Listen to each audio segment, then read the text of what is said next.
निजी लड़ाई को जातिवाद का रंग देना समस्त सामाजिक व्यवस्था को तहस नहस करने के समान है। जातिवाद मानवता के सिद्धांतों के विपरीत है, क्योंकि जाति का वास्तविक संबंध जन्म से नहीं कर्म से होता है। सहस्रार्जुन ने ऋषियों के विरुद्ध अपने दुराचारी अभियान को जातिवाद का रूप दे दिया है। उसने अपनी लड़ाई को है क्षत्रियों और भार्गवों के बीच लड़ाई का रूप दे दिया है। यह रोग फैला तो समाज एक भयंकर महामारी का शिकार हो जाएगा। मुझे यही चिंता है कि यह युद्ध कोई ऐसा मोड़ न ले ले जिससे मानव समाज खून में लथपथ हो जाए।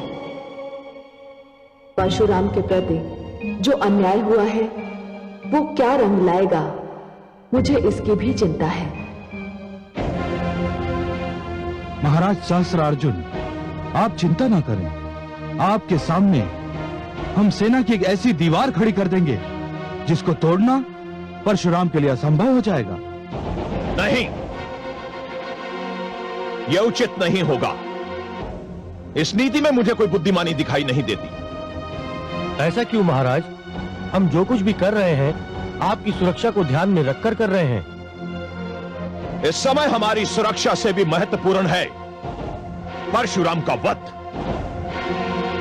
इस समय परशुराम की दशा उस चूहे जैसी है जो घर में अपने लिए अनाज ढूंढ रहा है। यह अनाज उसे मूषिक पेटिका में दिया जाएगा। जैसे ही वो अनाज के लालच में आएगा हमारे जाल में फंस जाएगा और हम उसे बंदी बना लेंगे। महाराज, आपकी बात का तात्पर्य? मेरा अर्थ बिल्कुल स्पष्ट है। इस समय परशुराम केवल मुझे ढूंढ रहा है। जैसे ही वो मुझ पर आक्रमण करने आए उसे आने दिया जाए। जैसे ही वो हमारे घेरे में आ जाएगा हम उसे चूहे की भांति पकड़कर मार डालेंगे।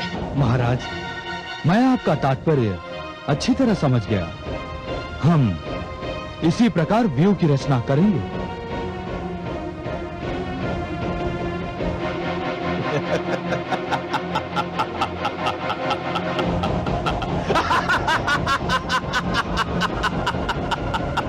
बेचारा परशुराम।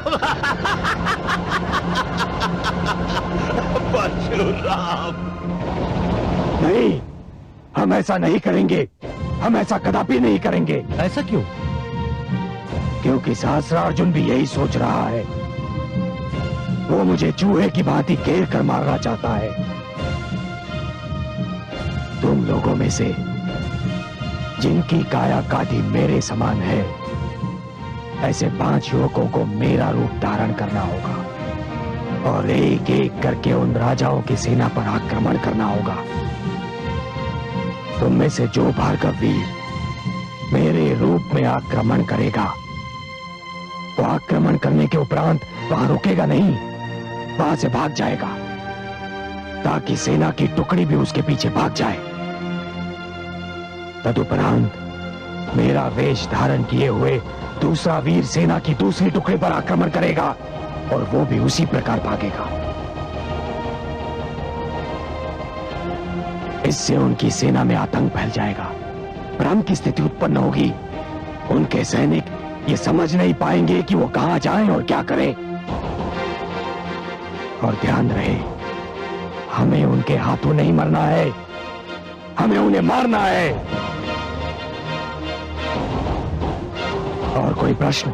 नहीं, हम समझ गए, हम समझ गए, हम समझ गए।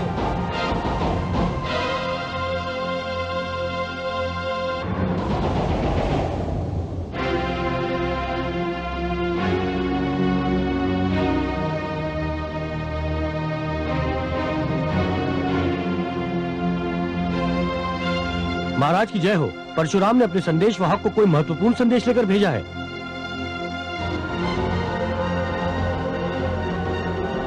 सावधान रहने की आवश्यकता है महाराज। हम परशुराम पर भरोसा नहीं कर सकते। हम है क्षत्रिय हैं। 4 पुत्रों के कटे हुए सर देखकर भी हम क्षत्रिय परंपरा को नहीं भुला सकते। संदेशवाहक का स्वागत है। वो संदेशवाहक चाहे हमारे शत्रु परशुराम का ही क्यों ना हो, उसे आदर सहित अंदर लाया जाए। जो आज्ञा महाराज।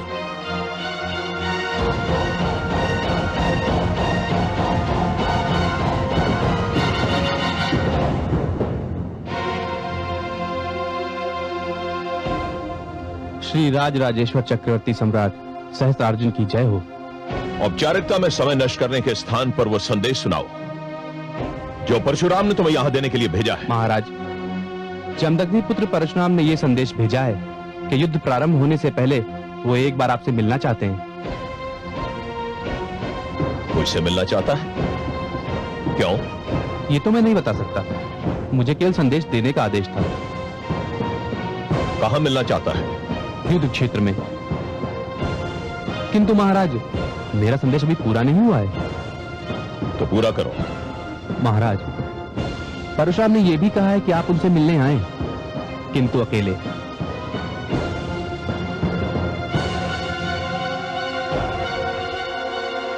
आपके साथ आपके सहयोगियों में से किसी को भी नहीं होना चाहिए। संदेश पूरा हो गया? महाराज की जय हो, संदेश पूरा हो गया।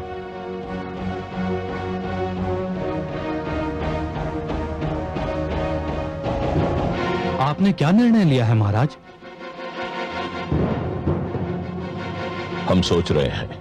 मेरे विचार में तो आपको वहां नहीं जाना चाहिए महाराज। महाराज, हम परशुराम पर विश्वास नहीं कर सकते। महाराज, आपके वहां जाने से संकट भी उत्पन्न हो सकता है।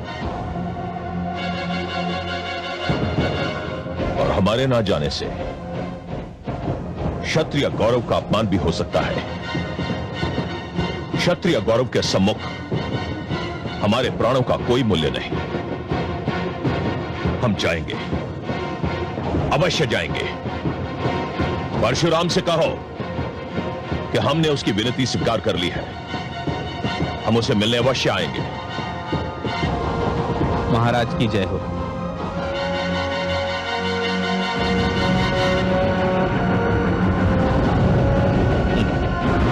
परशुराम,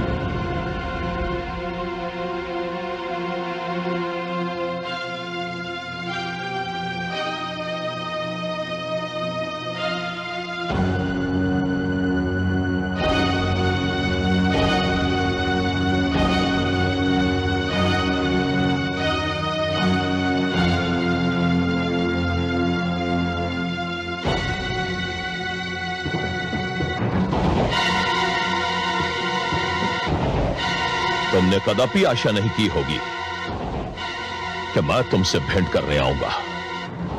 मुझे आशा ही नहीं, विश्वास था सहस्त्रार्जुन कि तुम आओगे। मुझे पूर्ण विश्वास था कि तुम आओगे और अकेले आओगे। इस विश्वास का कारण? सहस्त्रार्जुन, मैं है इतिहास और परंपरा से भलीभांति परिचित हूं। तो ये कहो कि तुम्हें है क्षत्रिय एकता ने भयभीत कर दिया है। सहस्त्रार्जुन, मैं संसार में किसी वस्तु से भयभीत नहीं होता। हाँ, कुछ बातें मुझे चकित अवश्य करती हैं। मैं समझा नहीं। मैं समझाता हूं।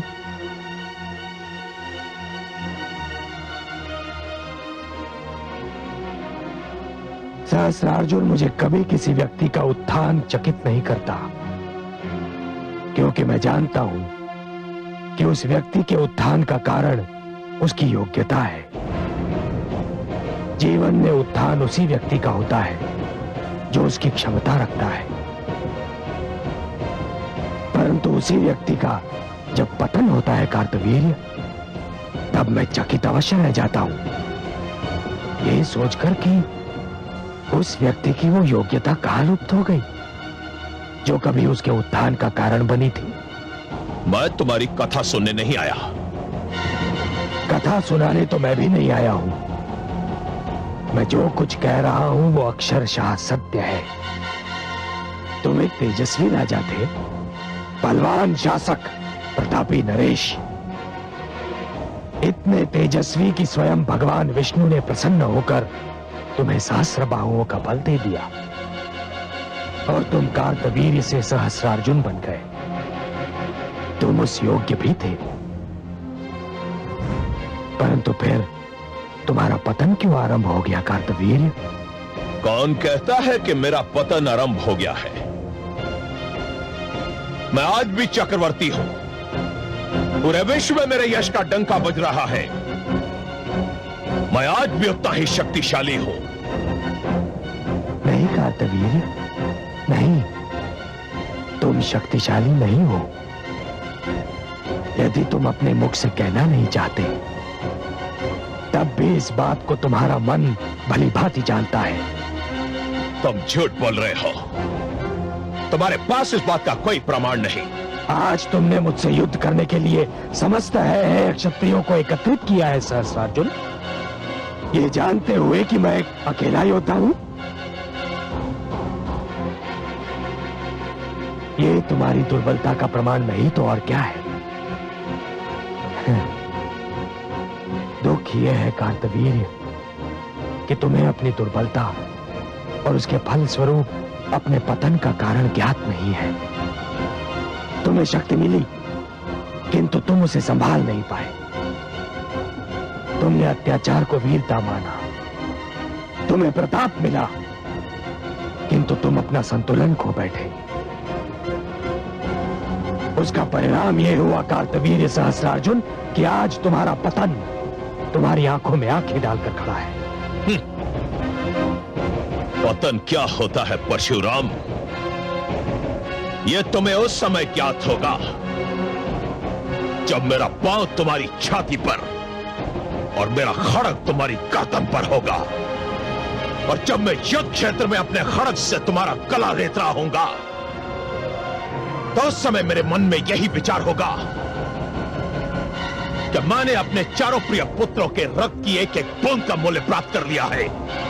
वो नहीं होगा सहस्रार्जुन, वो तो कदापि नहीं होगा, क्योंकि तुम जानते हो कि तुमने मेरे पिताश्री का वध किया था। मेरे माताश्री के प्राणों की हानि भी तुम्हारे ही कारण हुई थी। देवी अनामिका की मृत्यु के पीछे भी तुम्हारा ही हाथ था।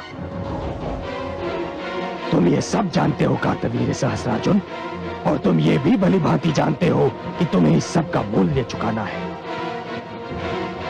और तुम वो मूल्य युद्ध क्षेत्र में चुकाओगे। हे कार्तवीर्य, तुम ये सब यदि नहीं जानते तो मेरे बुलावे पर इतनी सरलता से नहीं आते।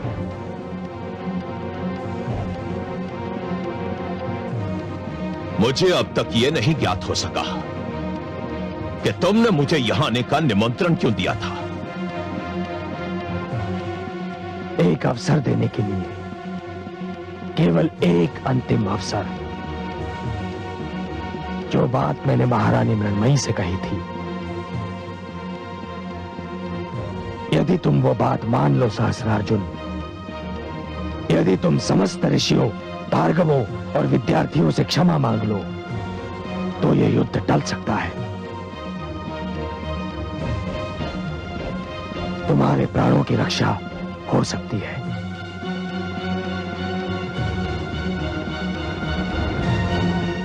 इसका उत्तर तुम्हें कल यही मिलेगा परशुराम, इसी युद्ध क्षेत्र में।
चक्रव्यूह बनाने जा रहे हैं।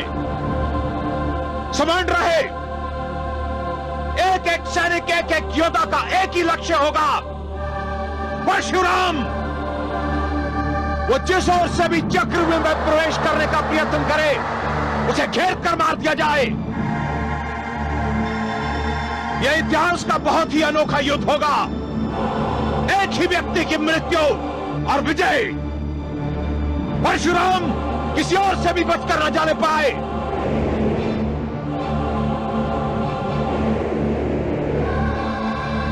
महाराज सहस्त्रार्जुन, युद्ध क्षेत्र तो रिक्त है।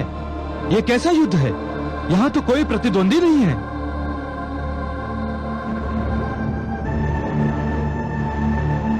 ऐसा प्रतीत होता है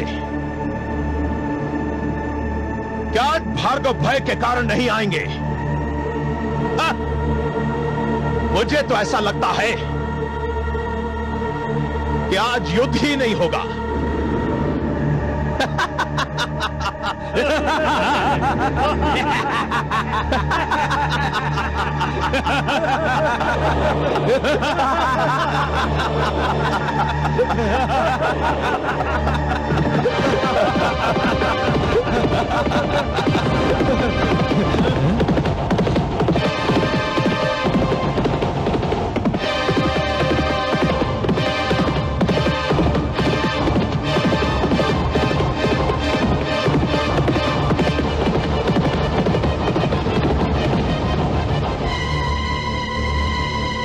परशुराम, उठा नरेश, आक्रमण करो। मुझे परशुराम का वध चाहिए। आक्रमण! आक्रमण!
रुक जाओ, रुक जाओ, मुझे अकेला छोड़कर मत जाओ। ये कोई षड्यंत्र है, ये परशुराम नहीं है। लौटाओ, लौटाओ, ये परशुराम नहीं है। लौटाओ।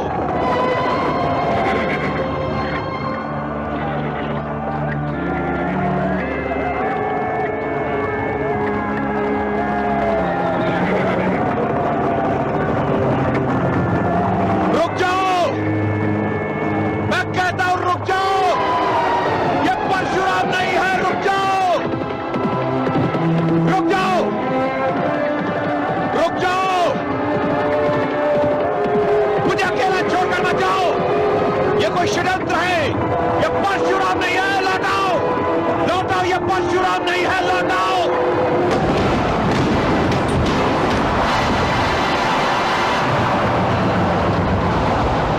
तुम सत्य कहते हो सहस्रार्जुन।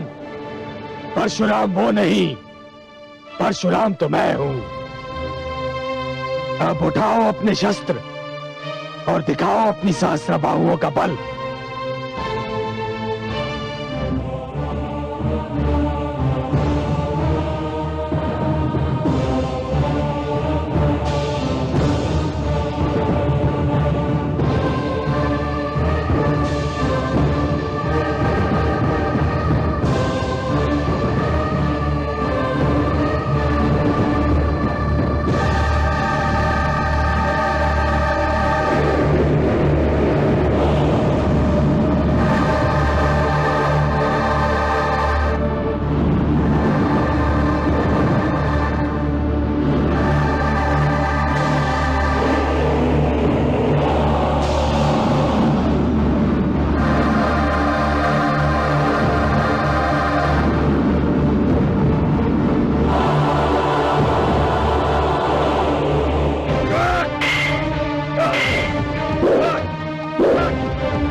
भारत में आश्रम संस्कृति जीवित रहे, गुरुकुल परंपरा नष्ट ना हो, आचार्य और शिष्य के संबंध शिक्षा का आधार और माध्यम बने रहे, इसलिए कार्तवीर्य सहस्त्रार्जुन, मैं जमदग्नि और रेणुका का पुत्र परशुराम तुम्हारा वध करने जा रहा हूं।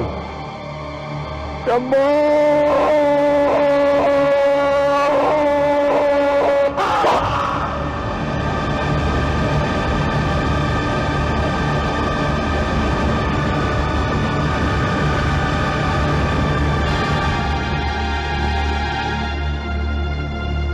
शंभो!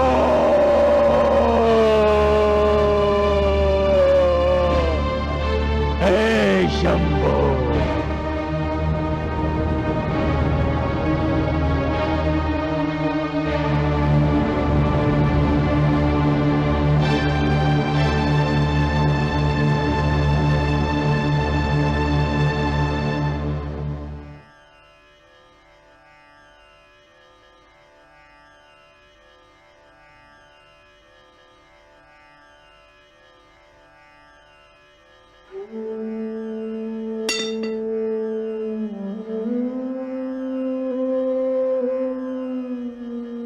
हे माता,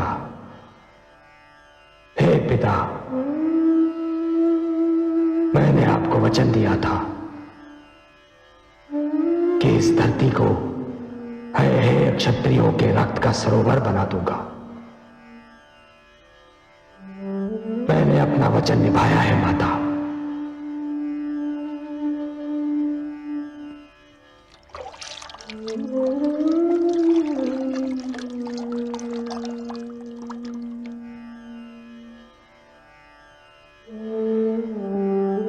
मैं आज उन क्षत्रियों के रक्त से आपका तर्पण कर रहा हूं। इस क्षण के उपरांत मेरा अभियान समाप्त हो गया है। परशुराम एक इतिहास बन गया है माता, परशुराम एक इतिहास बन गया।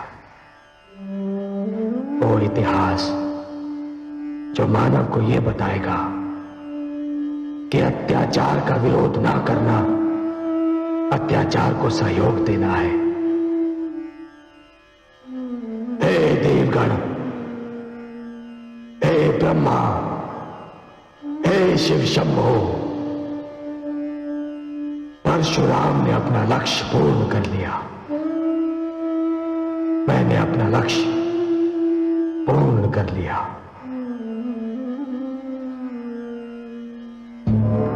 हे सर्वेश्वर, ये दृश्य तो मैं पहली बार देख रही हूं कि कोई पुत्र अपने माता पिता का तर्पण जन्म के स्थान पर रक्त से कर रहा है। यदि ये परंपरा बनी तो मानव का क्या होगा, संस्कृति का क्या होगा? महादेवी, ये दृश्य देखने में क्रूर अवश्य लगता है, परंतु तनिक सोचिए, उस पुत्र की मनस्थिति क्या होगी जिसके माता पिता, मित्र, आचार्य और एक निर्दोष कोमल कन्या को निर्ममता से मार दिया गया हो। मैं भी यही समझती हूँ कमल नयन कि सारा किया धरा सहस्त्रार्जुन का है। उसने तो अन्याय की हर सीमा लांघ ली है। परंतु हे सर्वेश्वर, सहस्त्रार्जुन को सहस्त्र बाहुओं का बल आप ही ने प्रदान किया था ना? हाँ महादेवी, पर सहस्त्र बाहुओं का बल मैंने उसे क्यों दिया था, ये तो वो भी जानता था और आप भी जानती हैं। मानव की यही दुर्बलता है महादेवी कि वो कभी कभी अपने वरदान का ऐसा दुरुपयोग करता है कि वरदान देने वाला अपनी देन पर पछताने लगता है। और इसका एक ही उपाय है महादेवी कि मानव को अपने जीवन में इतनी शक्ति दी ही न जाए कि वो दूसरों के लिए अभिशाप बन जाए और मुझे हस्तक्षेप करना पड़े। मैं भी यही कह रही थी जगदीश्वर। मानव को ईश्वर ने सद्बुद्धि दी, जीवन के नियम बताए, न्याय अन्याय, धर्म अधर्म, सत्य असत्य, उजाले अंधेरे की पहचान करा दी, उसे हर रूप से संपूर्ण बनाया। फिर ऐसा क्यों होता है कि हर बार आपको हस्तक्षेप करना पड़ता है? महादेवी, जिस प्रकार सारे घर में उजाला फैलाने वाला दीपक चाहते हुए भी अपने ही पैरों तले का अंधेरा नहीं मिटा सकता, उसी प्रकार समस्त शक्तियों से संपन्न होने के उपरांत भी मानव अपनी ही भीतर की दुर्बलता पर अंकुश नहीं रख पाता। मानव की दुर्बलता यह है महादेवी कि शक्ति पाते ही वो ये सिद्ध करने पर उतर आता है कि जो शक्ति उसके पास है वो किसी और के पास नहीं है, और इसे सिद्ध करने में वो उसी प्रकार अहंकार के जाल में फंस जाता है जिस प्रकार एक पंछी बहेलिए के जाल में फंस जाता है। और फिर जिस प्रकार भोर दोपहर में, दोपहर संध्या में और संध्या रात्रि में परिवर्तित हो जाती है, उसी प्रकार अहंकार अन्याय में, अन्याय अत्याचार में और अत्याचार निर्ममता में परिवर्तित हो जाता है। और तब आपका हस्तक्षेप न करना असंभव हो जाता है। हाँ महादेवी, और फिर मानव की आत्मा से दुखी पुकार उठती है जिसे सुनकर मैं अपने पग रोक नहीं पाता। कमल नयन, आप पग नहीं उठाएंगे तो अनर्थ हो जाएगा। आत्मा की दुखी पुकार परमात्मा ने सुनी तो मानव की आस्था टूट जाएगी, विश्वास चूर चूर हो जाएगा, तम और अन्याय की शक्तियों की विजय हो जाएगी। मानव की तो आप संकट मोचन हैं, सहायक हैं, अंतिम आश्रय हैं। मुझे अपने प्रश्न का उत्तर मिल गया देवीश्वर। अंत हुआ अन्याय का, पूर्ण हुआ अभियान, यही दंड है पाप का, ले हर कोई जान। जीवन में निर्दोष की कभी न लेना हाय, दुखिया मन की हाय से सारा जग जल जाए।